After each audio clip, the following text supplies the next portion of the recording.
Yun guys, update ko lang kayo dito sa Pugpog River na nagsasabing libre daw ang entrance. Walang bayad daw ang entrance fee rito.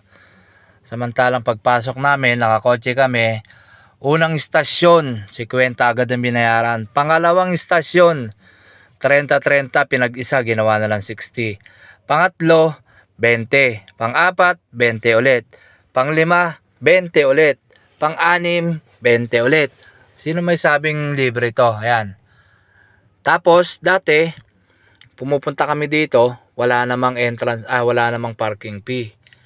Ngayon, may naniningilan ng parking fee. Kasi iba daw ang may-ari ng lupa na inaano namin.